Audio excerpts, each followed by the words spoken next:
இன்ப இயேசுவின் நாமமே என்றும் தாங்கும் தம்புயமே. இன்ப இயேசுவின் நாமமே எண்ணி எண்ணி துதி செய்வாய்.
இரட்சகரும் ஆண்டவருமாய் இயேசு கிறிஸ்து இனிமையான நாமத்திலே அன்பு சகோதர சகோதரர்களுக்கு எழுந்து கட்டும் ஊழியத்தின் சார்பாக என்னுடைய வாழ்த்தலை தெரிவித்துக் கொள்கிறேன். உங்களுக்கு சமாதானம் உண்டாவதாக. ஆத்ம மீட்பு என்கிற தலைப்பிலே சில வசனங்கள் நாம் தியானிக்க போகிறோம். ஆதாரமாக சங்கீதம் 49 7 8 9 வசனங்களை வாசிக்கிறேன். ஒருவனாவது தன் சகோதரன் அழிவை காணாமல் இனி என்றைக்கும் உயிரோடு இருக்கும்படி எவ்விதத்தினாலாவது அவனை மீட்டுக்கொள்ளவும் அவன் நிமித்தம் மீட்கும் பொருளை தேவனுக்கு கொடுக்கவும் கூடாதே. அவர்கள் ஆத்தும மீட்பு அருமையானது, அது ஒருபோதும் முடியாது. ஆத்தும மீட்பு அருமையானது, அது ஒருபோதும் முடியாது என்று 49ஆம் சங்கீதம் 9ஆம் வசனத்திலே நாம் வாசிக்கிறோம். மீட்பு என்று சொல்லும்போது 2 விதத்திலே நாம் குறிப்பிடலாம். ஒன்று சரீர மீட்பு, இன்னொன்று ஆத்தும மீட்பு. சரீர மீட்பு என்பது நாம் பார்க்கிறோம், சில தியாகத்தோடு இருக்கிற அநேக மக்கள் இருக்கிறார்கள். தங்களுடைய உயிரை கொடுத்து மற்ற உயிரை காப்பாற்றி விடுவார்கள். சமீபத்தில் கூட 2 பெண் குழந்தைகள் குளிக்கும்படியாக குளத்திற்கு போனார்கள். அங்கு குளிக்கும்போது ஆழத்தில் சிக்கிக் கொண்டார்கள். இளைய மகள் சிக்கிக் கொண்டாள். அவளுக்கு ஒரு 5-6 வயது இருக்கும். மூத்த அவருடைய அக்கா, அவருடைய சகோதரி 13 வயசுக்கார பெண் மிகவும் கஷ்டப்பட்டு தங்கையை காப்பாற்றினாள். ஆனால் அவள் மரித்து போனாள். தண்ணீரிலே மூழ்கிவிட்டாள், சகதியிலே சிக்கிக் கொண்டாள். விதமாக நாம் பார்க்கிறோம், அநேகர் தங்களுடைய உயிரை தியாகம் செய்து மற்றவருடைய உயிரை காப்பாற்றி விடுகிறார்கள். சரீர மீட்பு. இன்னும் ஏழை எளிய ஜனங்களுக்கு உதவி, தியாகத்தோடு வேலைகளை செய்து உதவுகிறார்கள். தங்களுக்கு இல்லாமல் இருந்தால் கூட மக்களுக்கு உதவி செய்து அவர்களை காப்பாற்றுகிறார்கள்,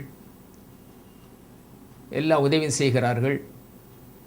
அதுவும் சரீர மீட்புக்காக செய்யப்படுகிற பணிதான். பழைய ஏற்பாட்டு காலத்திலே பார்த்தோம் என்றால், அடிமைகளை மீட்கும்படியாக ஏராளமான பணத்தை கொடுத்து, பொன் வெள்ளியை கொடுத்து அடிமைகளை விலைக்கு வாங்குவார்களாம். சில நாட்கள் அவர்கள் தங்களோடு வைத்திருந்து விட்டு அவர்களை விட வேண்டுமென்றால், அவர்களுக்கு விடுதலை கொடுக்க வேண்டுமென்றால் அவர்களை அனுப்பி விடுவார்களாம். ஆக இவ்விதமாக பணத்தை கொடுத்து அடிமைத்தனத்திலிருந்து மக்களை மீட்டவர்களும் ஏராளமானவர் உண்டு. அப்ரஹாம் லிங்கன் சொல்லுவார்கள், அவர் தன்னுடைய வீட்டிலே பக்கத்திலே ஒரு ஏழை அடிமை பெண்ணை பார்த்திருக்கிறாள். கருப்பு இனத்தைச் சேர்ந்தவள், மிகவும் கஷ்டப்படுவதை அவள் பார்த்து அவளுக்கு விலை கொடுத்து அவளை வாங்கி அவளுக்கு விடுதலை கொடுத்தாராம். நீ போ, அவனுடைய சொந்த ஊருக்கு, இந்த வீட்டுக்கு நீ போகலாம் என்று சொன்னாராம். ஆனால் அந்த பெண்ணோ, நான் விடுதலை பெற்று போக விரும்பவில்லை, உங்கள் வீட்டிலே நான் வேலைக்காரியாக இருந்து கொள்கிறேன் என்று ஆபிரகாம் வீட்டிலே வந்து வேலைக்காரியாக அமர்ந்து கொண்டாளாம். அப்படி ஆபிரகாம் லிங்கன் அந்த கஷ்டப்படுகிற பெண்ணுக்கு அடிமைத்திலிருந்து விடுதலை கொடுக்கும்படியாக விலை கொடுத்து அவளை வாங்கினார் என்று சொல்லுவார்கள். இவ்விதமாக அந்நாட்களிலே அநேகர் கஷ்டப்படுகிற அடிமைகளை விலை கொடுத்து வாங்கி அவர்களுக்கு விடுதலை கொடுத்தார்கள். சரீர மீட்பு. இன்னொரு மீட்பு உண்டு, அதுதான் ஆத்ம மீட்பு. ஆத்ம மீட்பு என்றால் என்ன?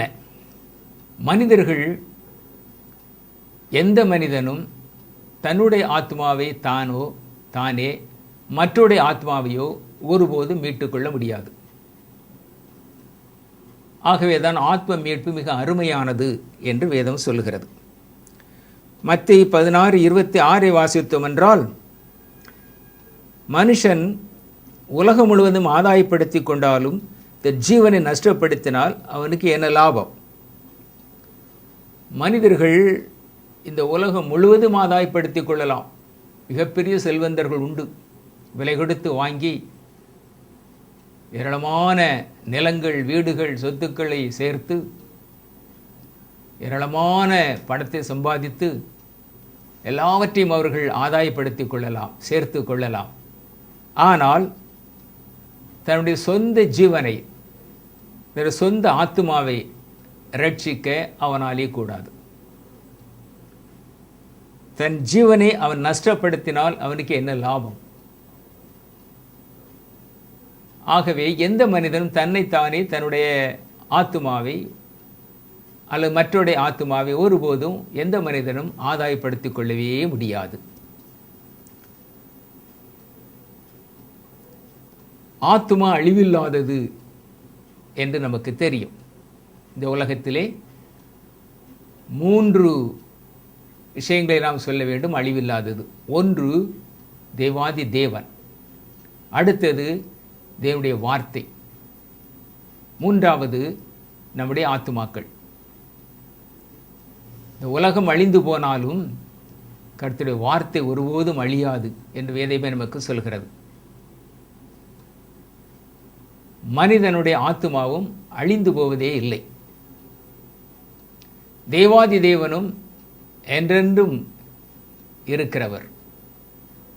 இந்த மூன்று இருந்தால் உலகத்திலே அழியாதவைகள், ஒருபோதும் அழிந்து போவதே இல்லை.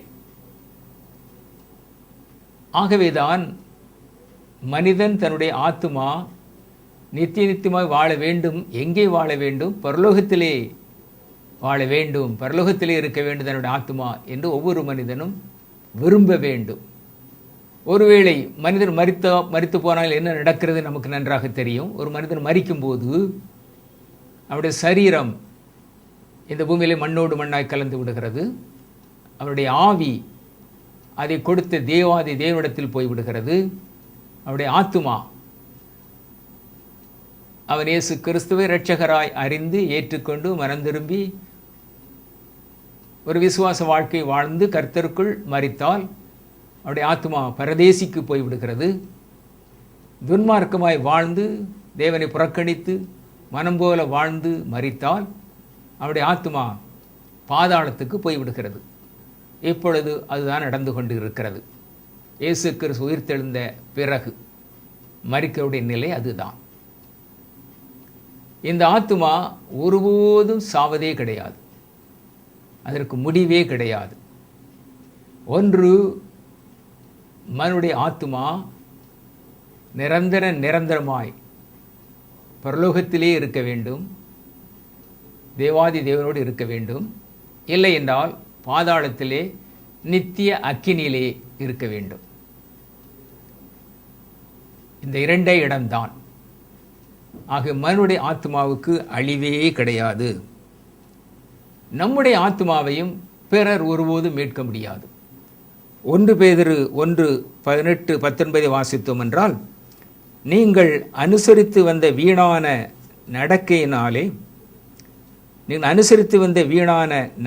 நின்று அழிவுள்ள வஸ்துக்களாகிய வெள்ளினாலும் பொன்னினாலும் மீட்கப்படாமல் குற்றமில்லாத மாசற்ற ஆட்டுக்குட்டியாகிய கிறிஸ்துவின் விலையேறப்பெற்ற இரத்தத்தினாலே மீட்கப்பட்டீர்கள் என்று அறிந்திருக்கிறீர்களே.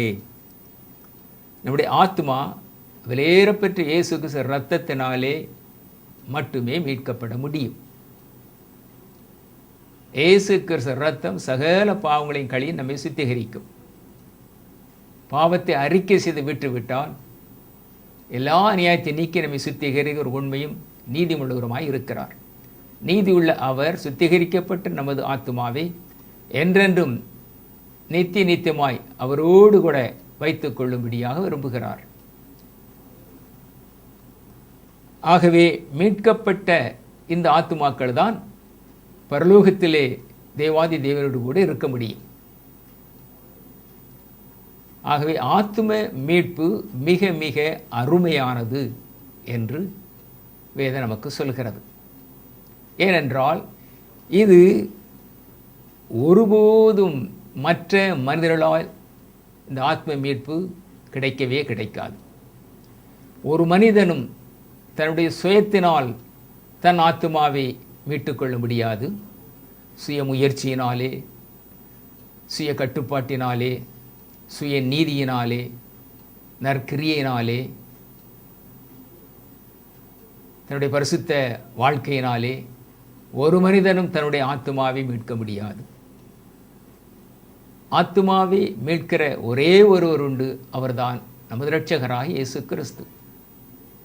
ஆகவேதான் சங்கீதத்தின் இந்த வார்த்தை தெளிவாய் சொல்கிறது, ஆத்தும மீட்பு மிகவும் அருமையானது, அது ஒருபோதும் முடியாது. ஒருபோதும் முடியாதென்றால் மற்ற யாராலும் முடியாது, இயேசு கிறிஸ்து ஒருவரை தவிர. ஒரு நாளும் ஒருபோதும் ஒருவராலும் ஆத்மாவை ரட்சிக்க முடியவே முடியாது. இன்னும் பார்த்தோம் என்றால் கர்த்தருடைய வேதம் ஆத்மாவை உயிர்ப்பிக்கிறது என்றும் இதை நமக்கு சொல்லுகிறது. சங்கீதம் 19:7 விதமாக சொல்கிறது, கர்த்தருடைய வேதம் ஆத்துமாவை உயிர்ப்பிக்கிறது. இன்னும்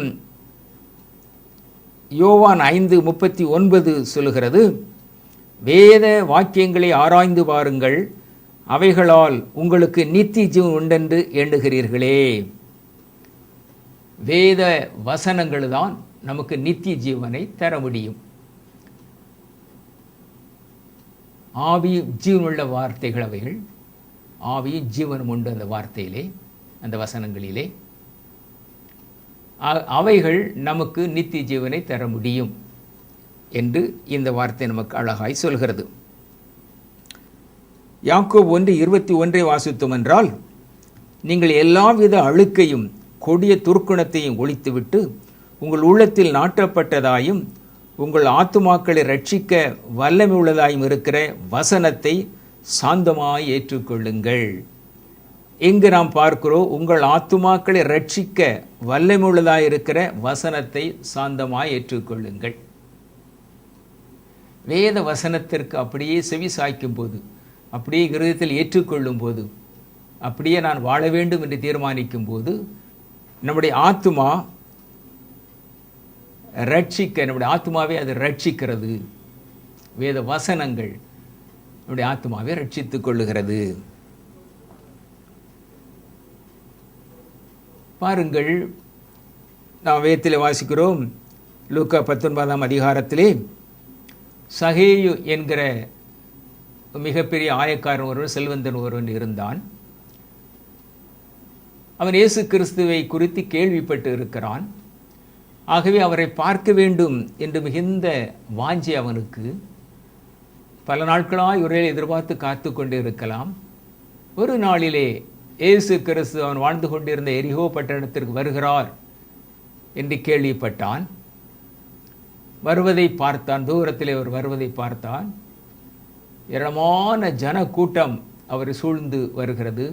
இயேசு கிறிஸ்து எப்பொழுது எங்கு சென்றாலும் அவர் சுற்றி ஏராளமான ஜனங்கள் கூட்டம் கூட்டமாய் போவார்கள். அவருடைய வார்த்தைகளை கேட்பதற்கு, அவரோடு பேசுவதற்கு, அவரிடமிருந்து சுகத்தை பெற்றுக்கொள்வதற்கு. குஷ்டரோகிகள், சப்பானிகள், குருடர்கள், செவிடர்கள், கைகால் சூம்பினவர்கள், நடக்க முடியாதவர்கள் என்று ஏராளமான மக்கள் அவருக்கு பின் செல்வார்கள். அதில் மிகப்பெரிய கூட்டம் வருகிறது. அப்பொழுது இந்த சகே எண்ணுகிறான், அவன் உயரத்திலே குறைவு உள்ளவனாய் இருந்தபடியினாலே, உயரம் குறைந்தவனாய் இருந்தபடியினாலே இந்த ஜனக்கூட்டத்தின் மத்தியிலே இயேசு கிறிஸ்துவின் முகத்தை பார்க்க முடியாது என்று எண்ணி அவர் வருகிற அந்த தெருவிலே சாலை ஓரத்திலே இருந்த காட்டு அத்தி மரத்தில் ஏறி அமர்ந்து கொண்டு, இந்த வழியாக ஒரு பக்கத்தில் வரும்போது அவருடைய முகத்தை பார்க்க முடியும் என்று ஆவலோடு மரத்தில் ஏறி காத்திருக்கிறான். இயேசு கிறிஸ்து அந்த வழியாக வந்தவர் அவராகவே மேலே எட்டி பார்த்து, சகைவே, சீக்கிரமாக இறங்கி வா, நான் உன் வீட்டில் தங்க வேண்டும் என்று சொல்லுகிறார். அவன் அதை எதிர்பார்க்கவில்லை. உடனடியாக அவன் அவசர அவசரமாக கீழே இறங்குகிறான். இறங்கி அவரோடு நடந்து போய்கொண்டு இருக்கிறான் தன்னுடைய வீட்டை நோக்கி. அப்பொழுது ஏராளமான ஜனங்கள் சொல்லுகிறார்கள், சுற்றி இருந்த ஜனங்கள், இவர் ஒரு பாவியாகிய மனுஷன், ஆயக்காரன், ஏராளமான பணத்தை ஜனங்களிடந்து வாங்கி பாதி வைத்துக்கொண்டு பாதியை அரசாங்கத்துக்கு செலுத்துகிறவன், கொடூரமாக ஜனங்களை நடத்துகிறவன், இவன் வீட்டுக்கு தங்கும்படி போகிறாரே இயேசு கிறிஸ்து. இங்கே எத்தனையோ பெரிய மனிதர்கள் இருக்கிறார்கள், நியாயசாஸ்திரிகள் இருக்கிறார்கள், பரிசேயர்கள் இருக்கிறார்கள், சதுசேயர்கள் இருக்கிறார்கள், ஆசாரியர்கள் இருக்கிறார்கள், பெரிய மனிதர்கள் பலர் இருக்கிறார்கள். அவர்களெல்லாம் விட்டுவிட்டு ஆயக்காரனாகிய வரி வசூல் பண்ணுகிற கொடுமை நிறைந்த பண ஆசை உள்ள பாவியாகி இந்த மனுஷன் வீட்டுக்கு தங்கும்படி போகிறாரே என்று ஆச்சரியப்படுகிறார்கள். அப்படி நடந்து போய்கொண்டு இருக்கும்போதே அந்த சகே சொல்கிறான் இயேசு கிறிஸ்துவிடத்திலே, நான் யாரிடமாவது அநியாயமாக வாங்கியிருந்தால் 4 மடங்கு திருப்பி கொடுக்கிறேன் என்கிறான். என்னுடைய சொத்தில் பாதியை விற்று நான் ஏழைகளுக்கு கொடுத்து விடுகிறேன் என்று சொல்கிறான். அப்பொழுது இயேசு கிறிஸ்து சொல்கிறார், இந்த வீட்டுக்கு இன்று ரட்சிப்பு வந்தது என்று சொல்கிறார். ஒரு ஆசீர்வாதமான ஒரு வார்த்தை, இந்த வீட்டுக்கு இன்று ரட்சிப்பு வந்தது. அவருடைய ஆத்துமாவுக்கு மீட்பை கர்த்தர் கட்டளையிடுகிறார், சொல்லுகிறார். அது அவன் எதிர்பாராத ஒரு நிகழ்வாய் இருக்கிறது. அவனாக ஒன்றும் சொல்லவில்லை, கேட்கவில்லை. ஆனால் அவருடைய மனநிலை அவர் அறிந்தார். அவருடைய ஆத்துமா ரட்சிப்புக்கு தவிக்கிறது, இயங்குகிறது என்பதை கண்டுகொண்டார். பாவத்திலே வாழ்ந்து கொண்டிருந்த போதிலும் பாவத்தை விட்டு வெளியேற வேண்டும் என்கிற உணர்வு அவனுக்குள் இருந்ததை புரிந்து கொண்டார்.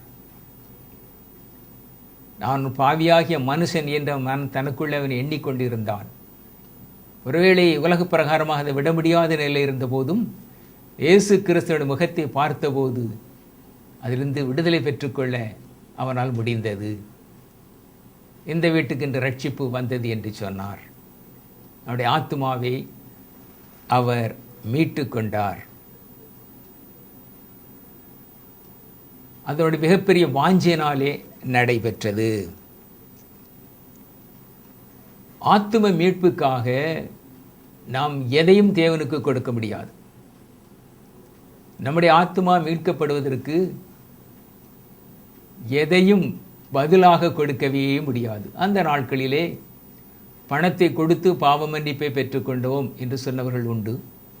பணத்தின் மூலமாக பாவ மன்னிப்பு சீட்டை வாங்கினால் அந்த பாவங்கள் நமக்கு மன்னிக்கப்பட்டு விட்டது, நம்முடைய ஆத்மா மீட்கப்பட்டு விடும் என்று ஜனங்கள் எண்ணிக்கொண்டு விதமாக செய்தார்கள்.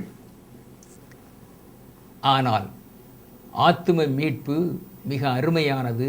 அது ஒருபோதும் மற்ற எதாலும் மற்ற யாராலும் முடியாது, இயேசு கிறிஸ்து ஒருவரை தவிர. ஆத்ம எப்படி அருமையானது? யாக்கோபு 1:21 சொல்கிறது, நீங்கள் எல்லாவித அழுக்கையும் கொடிய துர்க்குணத்தையும் ஒழித்துவிட்டு உங்கள் உள்ளத்தில் நாட்டப்பட்டதாயும் உங்கள் ஆத்துமாக்களை ரட்சிக்க வல்லமுள்ளதாயும் இருக்கிற வசனத்தை சாந்தமாய் ஏற்றுக்கொள்ளுங்கள் என்று சொல்கிறது.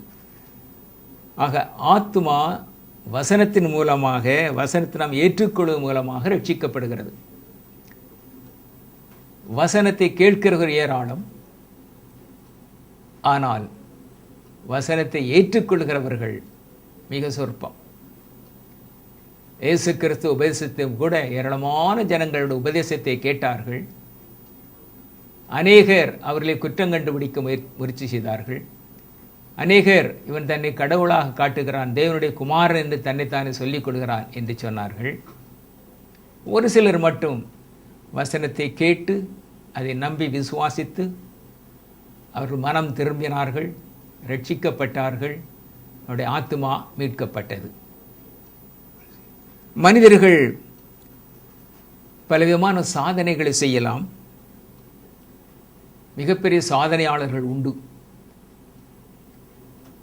பெரிய பெரிய மனிதர்கள் நம்ப முடியாத அளவுக்கு மிகப்பெரிய சாதனைகள் செய்கிற ஏராளமான மக்கள் உண்டு. பல விளையாட்டு வீரர்கள் இருக்கிறார்கள், இன்னும் பல மனிதர்கள் இருக்கிறார்கள். பல காரியங்களை, அற்புதமான காரியங்களை யாராலும் எதிர்பாராத அளவு, நம்ப முடியாத அளவு, இது மனிதனா செய்கிறான் என்று சொல்லுகிற அளவுக்கு பெரிய பெரிய காரியங்களை செய்கிற மனிதர்கள் உண்டு.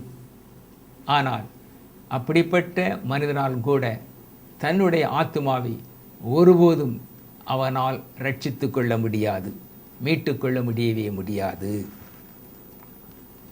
நம்முடைய பாவங்கள் மன்னிக்கப்படும் போதுதான் நம்முடைய ஆத்துமா மீட்கப்படுகிறது. பாவங்கள் மன்னிக்கப்படும் போது ஆத்துமா ரட்சிக்கப்படுகிறது.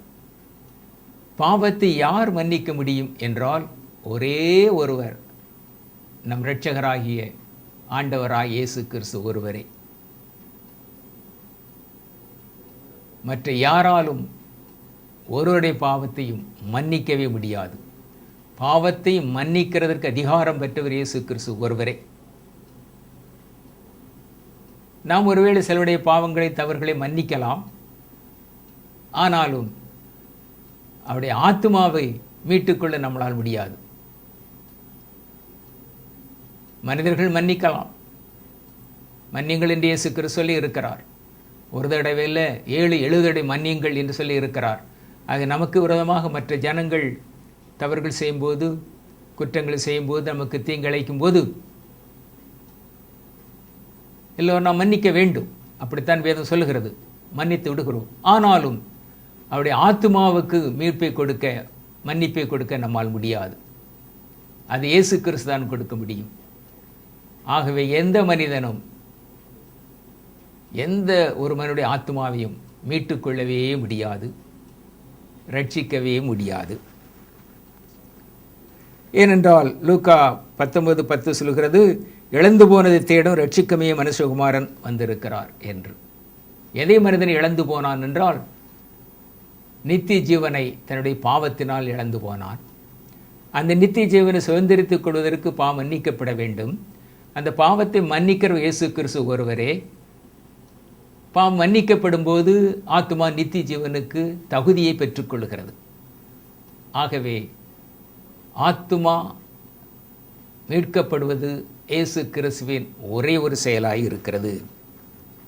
மனிதர் தங்கள் உயிரை கொடுத்து மற்ற உயிரை காப்பாற்றலாம். ஆனால் தங்கள் உயிரை கொடுத்து ஆத்மாவை ஒரு மனிதனாலும் காப்பாற்ற முடியாது. தன்னுடைய உயிரை கொடுத்து நம்முடைய ஆத்மாவை காப்பாற்றினவர் இயேசு கிறிஸ்து ஒருவரே, ரட்சித்தவர் இயேசு கிறிஸ்து ஒருவரே. அநேக தியாகம் உள்ளவர்கள் இருக்கிறார்கள், வீரர்கள் இருக்கிறார்கள். அவர்கள் தங்கள் உயிரை கொடுத்து மற்ற உயிரை காப்பாற்றுகிறார்கள், காப்பாற்றி விடுகிறார்கள். அருமையான செயல்தான். ஆனால் தன் உயிரை கொடுத்து மற்ற உயிரை காப்பாற்றலாமே தவிர தன் உயிரை கொடுத்து ஆத்துமாக்களை காப்பாற்ற முடியாது, ஆத்மாவை காப்பாற்ற முடியாது. ஆத்மாவை காப்பாற்றுகிறவர், ரட்சிக்கிறவர், மீட்டுக்கொள்ளுகிறவர் இயேசு கிறிஸ்து ஒருவரே. ஆகவேதான் ஆத்ம மீட்பு அருமையானது. அது ஒருபோதும் மனிதர்களால் முடியாது. நம்முடைய ஆத்மாவை நாமே மீட்டுக்கொள்ள முடியாது. மற்றவருடைய ஆத்மாவையும் எந்த மனிதன் மீட்டுக்கொள்ள முடியாது. நம்முடைய ஆத்மாவை மீட்கிறவர் இயேசு கிறிஸ்து ஒருவரே. ஆகவேதான் ஆத்ம மீட்பு அருமையானது. அது ஒருபோதும் ஒரு மனிதனால் முடியாது, இயேசு கிறிஸ்து தவிர என்று இந்த வார்த்தை சொல்லுகிறது. ஜெபிப்போமா. மகா இரக்கமுள்ள தேவாதி தேவனே, நன்றியோடு நாங்கள் ஸ்தோத்தரிக்கிறோம், ஸ்தோத்தரிக்கிறோம், ஸ்தோத்தரிக்கிறோம். பாவ மனிதர்களாக எங்களுடைய ஆத்மாவை மீட்பதற்கென்று, ரட்சிப்பதற்கென்று உடைய பரிசுத்தமான இரத்தத்தை எங்களுக்காக கல்வாரிலே சிந்தீர், மரித்தீர், அடக்கம் பண்ணப்பட்டீர், உயிர்த்தெழுந்தீர், என்றும் பிதாவின் வலதுபார்சலில் அமர்ந்து எங்களுக்காக பரிந்து பேசிக்கொண்டு இருக்கிறீர். நிச்சயமாக ஒவ்வொருவரும் உம்முடைய கிருபையினாலே,